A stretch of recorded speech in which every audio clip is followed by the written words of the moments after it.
Pessoal do Torcedor Tricolor, o São Paulo foi a Caxias enfrentar o Juventude, um jogo muito complicado. Complicado porque o São Paulo precisa fazer pontos. É importante que faça pontos, vai ter uma pausa agora de 13 dias para colocar a casa em ordem.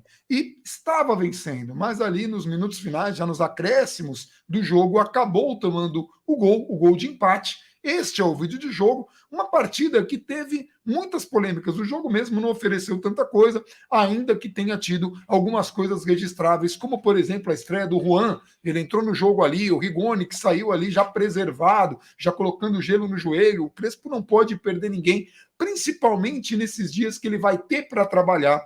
São Paulo construiu um gol através de uma penalidade ali num contato, mas teve polêmicas de vários jogos, teve uma polêmica terrível, né? Porque o lance, tinha um lance lá de impedimento, mas que chamaram o árbitro para ver na tela, acho que ele foi traçar a linha de impedimento. Essas coisas absurdas que só acontecem em jogos do São Paulo, principalmente envolvendo o VAR.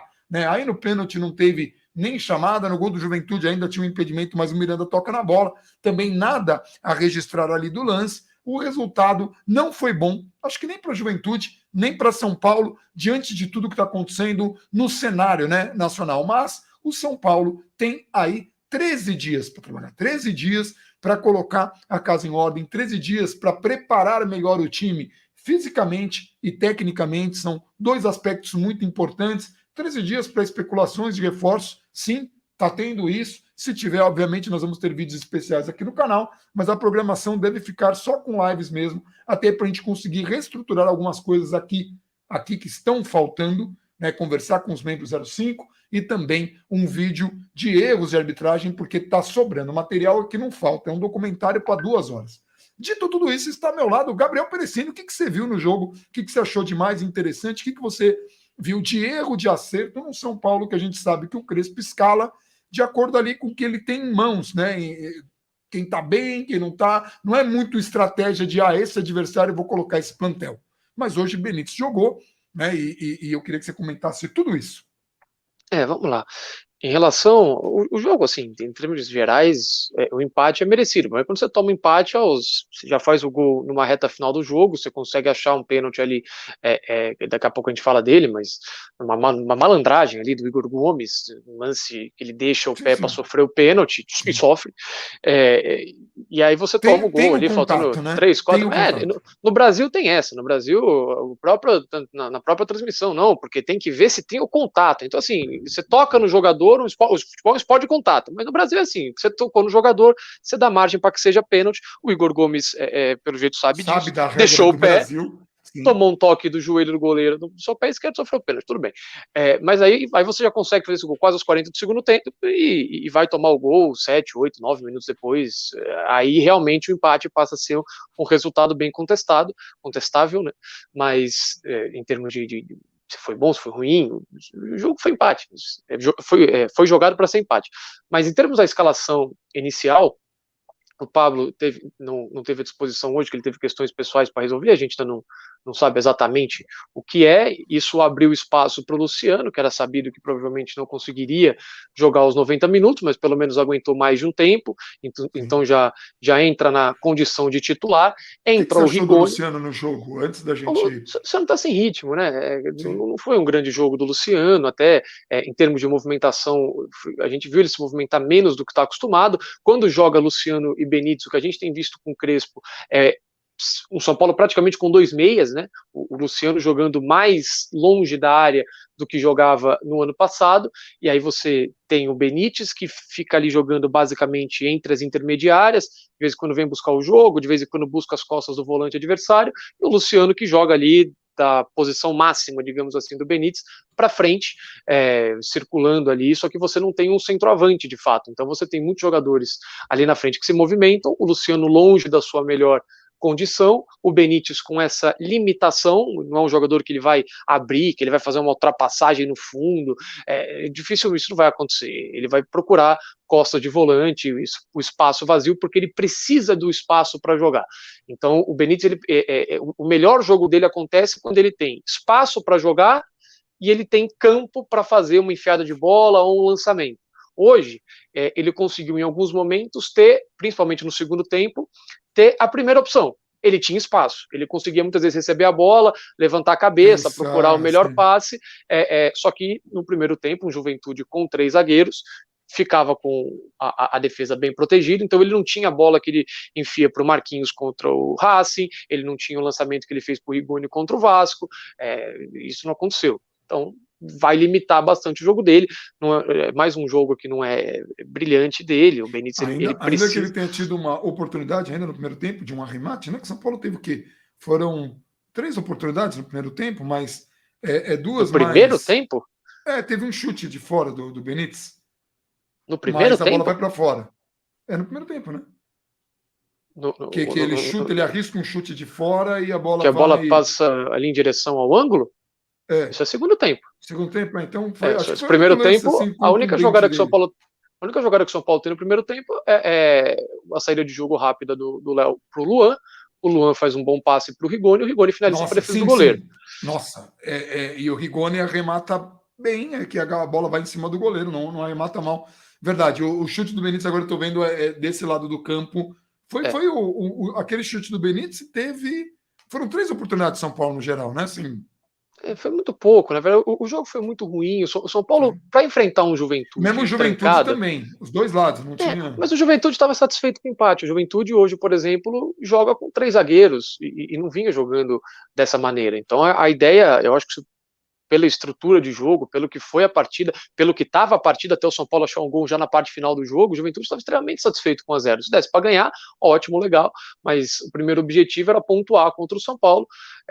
No primeiro tempo, essa travada que o Juventude teu exigia do São Paulo mais movimentação, e aí entra o ponto do Benítez não ser exatamente esse jogador, o Luciano não está na melhor forma física, e o Rigoni fica basicamente isolado como única opção um pouco mais móvel. Aí você tem, para jogar o Benítez, o Nestor tem que jogar um pouco mais atrás, então é diferente de quando você tem, por exemplo, Luan e Lisiero, aí o Nestor tem um pouco mais de liberdade, o Nestor vai chegar um pouco mais à frente, o Nestor tem um pouco mais de mobilidade do que o Benítez, e o São Paulo ficou preso no primeiro tempo, então teve muita reclamação de, o passe vai para trás. Sim, se você não se movimentar contra um adversário que está com todo mundo atrás da linha da bola praticamente, fechando todos os espaços, está com uma linha de 5 plantada lá atrás, ou você se movimenta e dá um dinamismo com passes rápidos, gira o jogo rápido, tenta uma inversão de bola se for possível, mas faz esse jogo rodar rápido,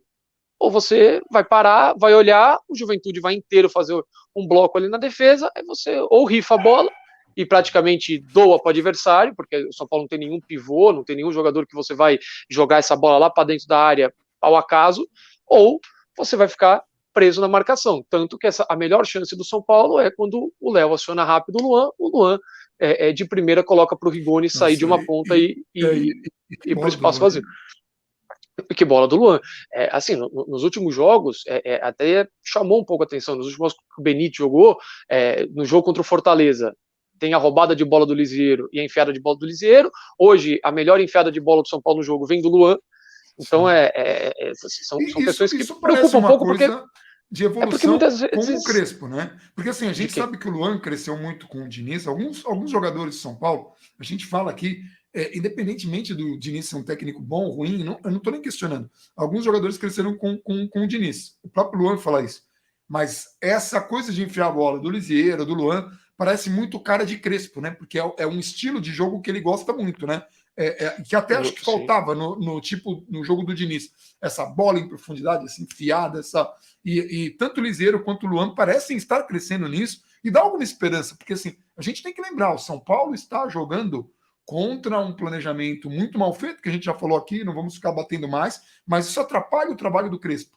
E a gente só repete isso para que algumas coisas não caiam na conta do Crespo, porque ele vai errar como qualquer técnico erra, de qualquer nível, técnicos erram. Eu até acho que ele errou recentemente em algumas das decisões que São Paulo teve, inclusive contra o Palmeiras, não muito, nada clamoroso, mas sim teve alguns erros, mas a gente tem que lembrar que tipo de material ele tem na mão, que tipo de situação ele tem na mão, e o trabalho dele aparece em lances assim, uma bola dessa do Luan e essa bola do Lisiero que o Gabriel citou há pouco da partida passada. Essa do Luan foi uma...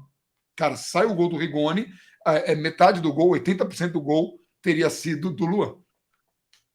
E são jogadas que muitas vezes o Crespo deixa o Rigoni mais avançado para ele ser capaz de fazer isso, ele tem uma explosão maior do que outros jogadores, e você tira um jogador que tem uma boa finalização, trabalha bem com os dois pés, tem uma capacidade de decisão maior, você tira ele muitas vezes de uma recomposição que ele nem faz tão bem assim, e deixa ele com um pouco mais de liberdade. Obviamente, você não pode fazer isso com 2, 3 jogadores, senão você fica com 3 jogadores a menos, aí Ainda não mais dá no para jogar esquema assim. que o Crespo tem. No esquema do Crespo, isso De não é marcações comportável. individuais, principalmente, mas assim, de uma maneira geral também. Então, no primeiro tempo, o São Paulo ficou preso nesse cenário de passes lentos, de demora, de pouco dinamismo. Aí entra a falta um pouco do Lisieiro. O Lisieiro só faz passe de lado. Não, o Lisieiro às vezes gira o jogo. O Lisieiro acelera essas jogadas. O Lisieiro acha passes em diagonal. O Lisieiro contra o Sport faz uma inversão de jogo que pega um Rigoni na ponta da área no mano a mano, enquanto era uma bola no meio de campo. Você poderia pegar um jogador, o Luan não tem essa capacidade tão grande assim de fazer um passe longo com essa precisão, assim, uma bola mais rasante. O Luan não é jogador, ele vai acertar uma vez ou outra, mas não é característica dele. Essa bola faltou hoje. O São Paulo até tentou jogar a bola nas costas da defesa para o Rigoni sair na cara do gol, mas era muito difícil, porque o Juventude não estava com a defesa lá em cima. Então o São Paulo ficou limitado, especulando, e o Juventude tentando aproveitar para sair no contra-ataque, quando o São Paulo tinha que pegar os zagueiros, colocar na linha do meio de campo e sair para o jogo. Juventude todo atrás, São Paulo tenta empurrar o Juventude, criar jogadas, perde a bola, Juventude sai em velocidade. Essa era a estratégia de jogo dos dois times, São Paulo fica preso. São Paulo volta igual para o segundo tempo em termos de peças, mas o Juventude tenta, aos poucos, e principalmente a partir da alteração que tira um dos zagueiros, o Juventude deixa um pouco mais de espaço para o São Paulo. Isso dura até os 35, mais ou menos, do segundo tempo, que é quando o Juventude começa a aceitar o resultado. Aí fica lá o Ricardo Bueno completamente avançado, o Juventude faz uma troca ou outra para dar um pouco mais de velocidade, um bico para frente para uma arrancada que vira uma bola parada, e aí você joga a bola na área. Era totalmente especulativo o jogo, e aceitando, e fechando a área. O São Paulo faz as alterações, o Rigoni sai, me parece, não sei se é cansaço, desgaste, ele coloca Ele o já gelo ali, colocou gelo no joelho esquerdo, você se não me falou engano. joelho, não, mas me pareceu, acho que era coxa, não era coxa? Coxa, eu vou procurar Eu acho, depois. eu acho que era coxa. Bom, enfim, Aí ele já foi lá e se proteger logo na o saída São ali. Paulo aproveita Parece para que colocar, preventivamente, né? sim, aproveita para promover a estreia do Juan, que é um jogador um pouco mais de área. O São Paulo não tinha esse jogador no primeiro tempo, vira uma referência para essas bolas mais longas. Até o Reinaldo no segundo É na tempo se coxa. destaca um pouco, é na coxa, né? Na O coxa. Reinaldo no segundo tempo. Não, peraí que eu vi de outro dia, foi mal. Tá. O Reinaldo, no segundo tempo, se destaca com essas bolas que ele tem um pouco mais de facilidade de ou bater pelo corredor, ou fazer um passe ali entre a zaga e o goleiro, então, e a zaga e o lateral. O Benítez tem, acho que três boas espaços para tentar construir a jogada. Num ele faz uma bola diagonal que o Éder rouba a bola do Juan, e o Éder está impedido, essa bola era para o Juan. Num vira o lance do Nestor, que a bola bate na mão do jogador, e no outro ele finaliza de fora da área num contra-ataque que o São Paulo teve. Quando o Juventude tira esse terceiro zagueiro, o São Paulo fica com um pouquinho mais de espaço para jogar, não consegue aproveitar, tem esses lances que a gente citou aqui. O Gabriel Sara entra aos 32 junto com o Igor Gomes, 30, 31 mais ou menos, junto com o Igor Gomes, mais ou menos quando o Juventude começa a aceitar o empate, porque aí você só tem... um segundo. Eu pedi para a Vives confirmar essa informação do Rigoni, e sem querer, a hora que eu estava digitando, eu liguei o Caps. E aí, assim, veja, se descobre onde o Rigoni colocou o gelo, quando saiu, e me dá ataque de riso. Só para a galera tentar entender, porque foi muito engraçado na minha cabeça. Continua sua análise aí. Tá. E aí você tem Gabriel Sara e Igor Gomes que entram para o São Paulo tentar empurrar um pouco mais. O Nestor não estava conseguindo fazer o movimento que o Igor Gomes faz no momento do pênalti. Era um momento que o São Paulo precisava de mais infiltração, de mais gente chegando na área, que o Juventude começa a se retrair um pouco mais. Gabriel Sara para fazer essa função pela esquerda, Igor Gomes para fazer essa função pela direita, Sara para jogar com o Reinaldo, Igor para jogar com outro Igor, e o Luan para fazer a proteção, e os zagueiros para sair um pouco mais para o jogo, principalmente pelo lado esquerdo. O São Paulo insistiu muito pelo lado direito no primeiro tempo, e para sair com Bruno Alves e Igor Vinícius é muito difícil. porque não são jogadores que têm exatamente essa característica. O Igor Vinícius é um pouco mais limitado e o Bruno Alves não é um zagueiro que tem uma saída de bola que nem o do Léo. Aí quando o São Paulo começa a jogar o jogo um pouco mais pro lado esquerdo, o São Paulo melhora, a única chance do primeiro tempo sai dessa maneira, e a mesma coisa no segundo tempo. Só que no segundo tempo, dessa vez, você tinha o apoio.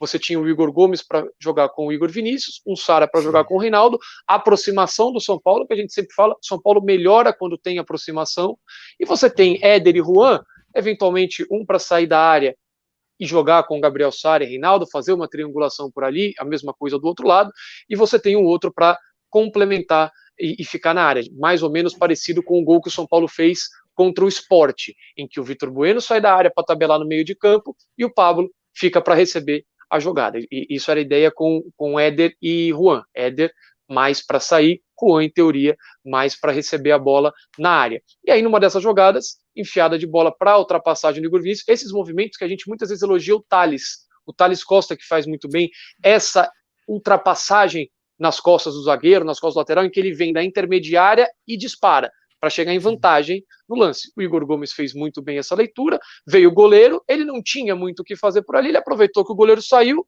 deu o tapa e deixou o pé. O goleiro já vinha deslizando, o goleiro tira a mão e derruba com o joelho. Você falou do Igor Vinícius, né? Até ia perguntar, um pouco antes de você terminar sua análise, o que você tinha achado da atuação dele. Que ele teve um arremate de primeira, até um arremate difícil, acabou indo em cima do goleiro, mas foi um bom arremate no começo do segundo tempo. No segundo tempo, na virada de jogo, que foram. Por isso que eu falei de 3 lances de São Paulo, né? O do Rigoni, esse, e aí a jogada do pênalti mesmo, não teve muita coisa além disso. A Vivi está só colocando aqui a confirmação. Incômodo muscular, uma lesão seria péssima. Mas só fala de incômodo muscular, não dá muitos detalhes. Eu lembro de ter lido um tweet, mas pode ter sido coxa, porque na partida do dia 23 ele saiu e colocou gelo na coxa. Foi inclusive o que eu achei na minha pesquisa aqui, e por isso que eu dei informação. Mas ele já estava sentindo, aliás, ele saiu por causa disso. Por isso que eu falo, né? Muita gente falando, agora o Crespo me tira o Rigoni quando o São Paulo precisa criar, mas ele não está tirando porque ele quer. Ele tá tirando. E assim, porque... se ele tá com incômodo, com desgaste, com qualquer coisa, provavelmente tem a ver com a saída dele na quarta-feira também. O jogo faz 4 dias. Não sei se esse incômodo vem de agora. E quando você vai colocar o Luciano, para o que o jogo se apresentava, para a função que o Pablo fazia, marcando o Tinga que começava a sair para o jogo, você não podia trocar o Pablo. Né? Com Bruno Carvalho. Rigoni faz tratamento no banco de reservas com gelo na coxa direita. Mais um problema para o São Paulo resolver na pausa. Então, assim. Mas tem que ver se isso vira lesão. Assim, o bom é que assim, o Rigoni já tinha sentido. Mas ele já tinha colocou... sentido.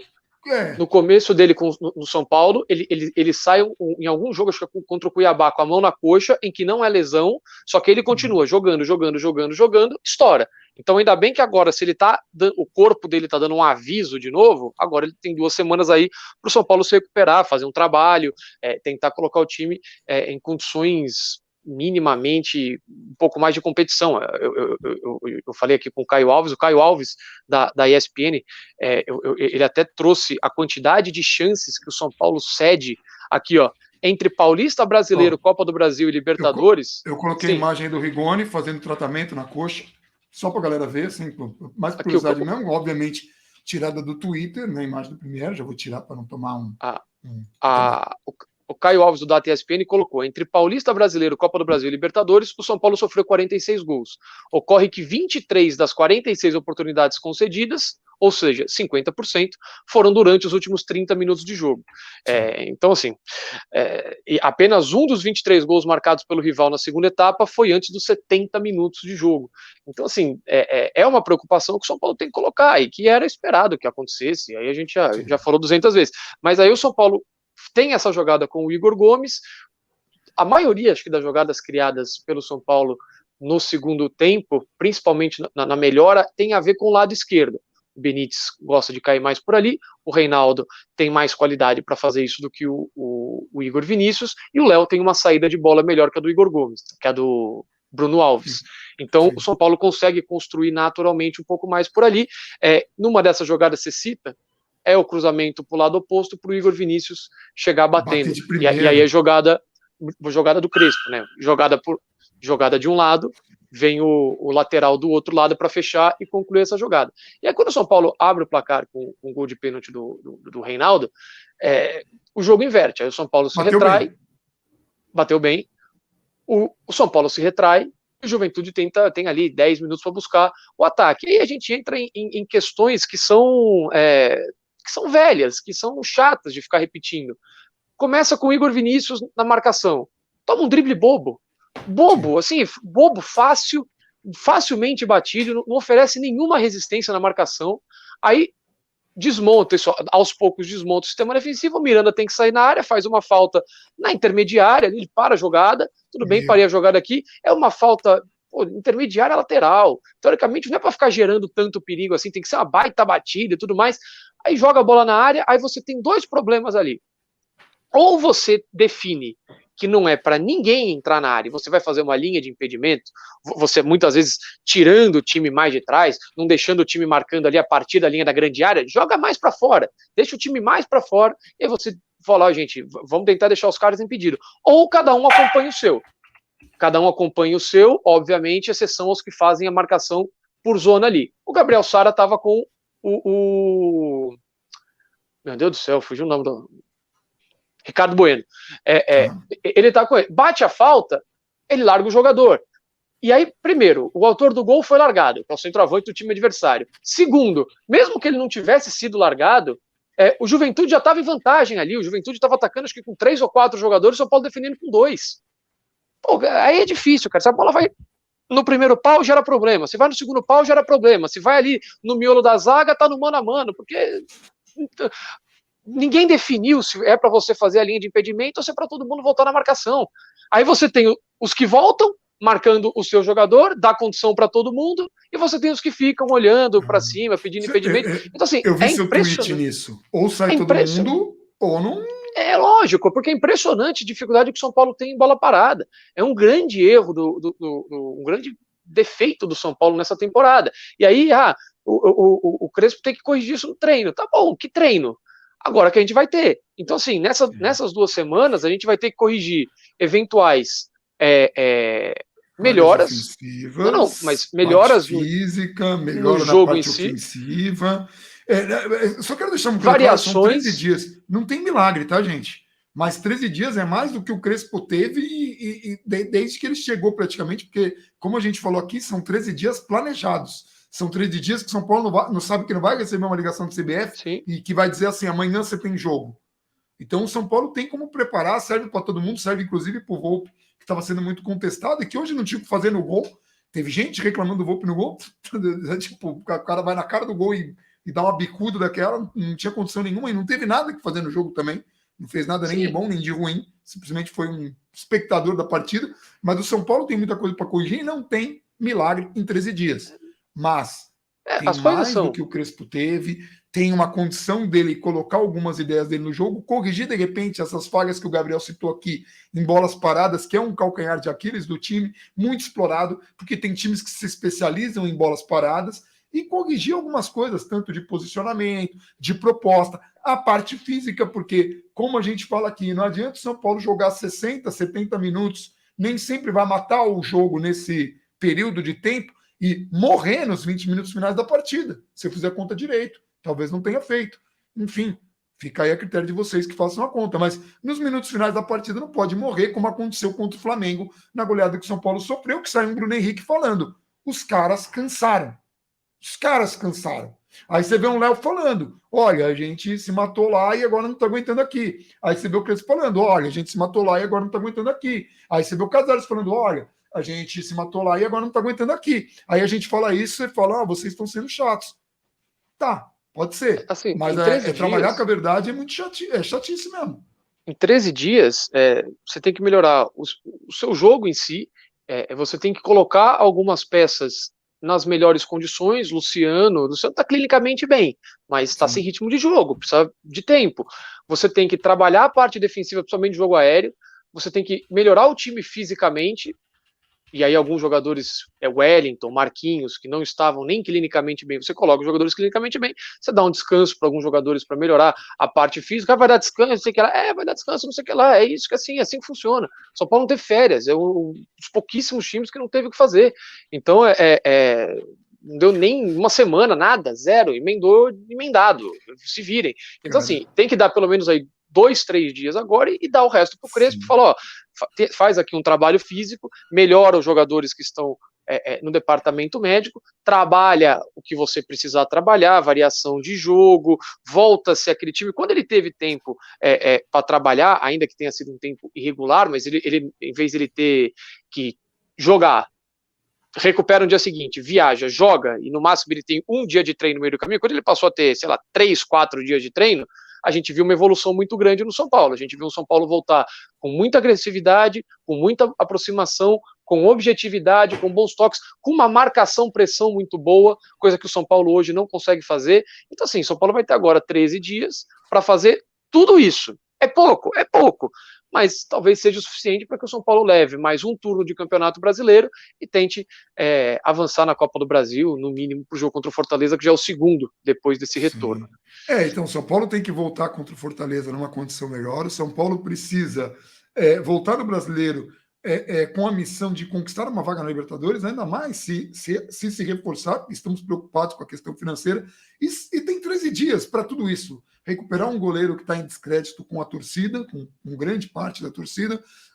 Basicamente, a gente tem 13 dias aí que abalaram o mundo, né? 13 dias para abalar o mundo, para quem lembra aí da crise da União Soviética dos Estados Unidos, o avião U-2, os mísseis em Cuba, essa parada toda. O São Paulo tem exatamente esse prazo para que o Crespo, o Corran e a diretoria do São Paulo consigam fazer ali um trabalho conjunto que permitam que o técnico dê tempo para que o time treine, o preparador físico dê condições físicas para o time aguentar o jogo todo e a diretoria faça o planejamento mais correto possível para que o São Paulo consiga ir bem nas duas competições restantes, Copa do Brasil e Campeonato Brasileiro, sendo que chance de título mesmo tem na Copa do Brasil e é uma chance bem remota se a gente considerar os adversários que ficaram na tabela, a questão que eles têm de elenco e tudo mais. Então, tudo isso daí são 13 dias, são desafios para um São Paulo que, em teoria, já não tem mais crise, porque não está mais na fila. Então, é um São Paulo que pode pensar com calma, pode se planejar, ou pelo menos a gente sonha que essa seja a realidade. A gente sabe que não é, tá? A gente sabe que time grande está em crise sempre, e o fato de São Paulo estar muito tempo em crise era só uma desculpa para várias decisões erradas que o São Paulo tomou em todos esses últimos 10 anos. Mas acho que é isso. Do jogo não tem muito mais o que dizer, senão eu acho que a grande questão, né? E assim, lógico, de novo, mais um gol na parte final do jogo, assim, amanhã, eu falei na live que ia tentar fazer essa semana, acho que amanhã vai ser o dia em que eu vou pegar para tentar fazer aquele texto dos levantamentos dos gols dos 20 times da Série A.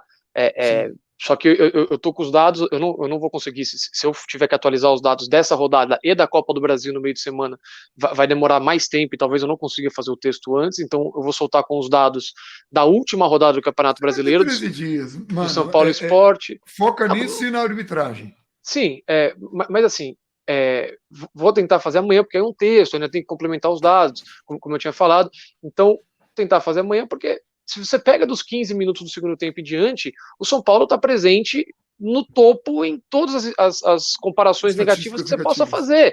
E ainda trazendo essa do Caio Alves aqui sobre chances cedidas, é impressionante. Então, são muitos pontos perdidos ao longo desse primeiro turno. O São Paulo vai precisar de fazer um segundo turno muito melhor que esse. Ainda falta um jogo para terminar o primeiro turno, mas vai ter essa pausa agora para o São Paulo fazer 20 jogos mais a Copa do Brasil. Só para deixar a galera bem tem um jogo de São Paulo que foi adiado em função Mineiro. da data FIFA e tudo mais com o Atlético Mineiro, então, que é um América Mineiro. América Mineiro, desculpa, e que vai ser depois. Isso, então assim, só que já foram muitos pontos perdidos. E a sorte do São Paulo é que esse talvez seja o ano em que literalmente vá mais brasileiros para Libertadores via Campeonato Brasileiro. Porque assim, a chance de abrirem já 8 vagas já é bem considerável. O Brasil já parte com 6 no Campeonato Brasileiro. Aí, se você analisar que a chance de um time que vai ganhar Libertadores ou a Copa do Brasil vai ficar entre os 6 primeiros, ou a Copa do Brasil não, e a Copa do Brasil vai ficar entre os 6 primeiros, já abre 2 vagas. Aí você ainda tem Atlético Paranaense, Red Bull Bragantino, na Sul-Americana, se ganha a Sul-Americana, abre 9 vagas. Então a sorte do São Paulo é que talvez metade do Campeonato Brasileiro, praticamente, vai para a Libertadores. Se não, o São Paulo estaria correndo um risco seríssimo de ficar fora da Libertadores do ano que vem, enquanto vai fazendo 260 contratações e jogando todo o pagamento para 2022. Exatamente. A preocupação é essa. O time de São Paulo jogando todas as contas para um ano que pode não estar em Libertadores. E aí isso seria de, assim... O segundo turno vai ter que ser muito melhor, cara. Vai ter que ser muito melhor e a melhora para o segundo turno passa por esses 13 dias. O São Paulo vai precisar aproveitar bem esses 13 dias. 13 dias que abalaram o mundo, cara. 13 dias que abalarão o mundo do São Paulo. É tudo que a gente precisa, são 13 dias de trabalho. A gente vai fazer aqui as nossas lives, pelo menos as lives elas estão garantidas. Se acontecer alguma coisa diferente, a gente faz algum outro vídeo, talvez um contextualizando, ou talvez uma live extra. Então fiquem sempre de olho nas redes sociais. A gente não vai sumir, não. Mas é um tempo também para a gente organizar algumas coisas, para a gente mudar algumas estratégias de linguagem aqui do canal, para que tudo que a gente fala fique mais acessível e menos agressivo às pessoas, que isso tudo também é muito importante. Então a gente vai aproveitar todo esse tempo para a reciclagem e para eu trazer um projeto de gaveta aí que vai substituir o Banda Nerds, mas isso é papo para outra hora. É isso? Vamos ficando por aqui, então. Um abração para todo mundo e vamos São Paulo. São Paulo.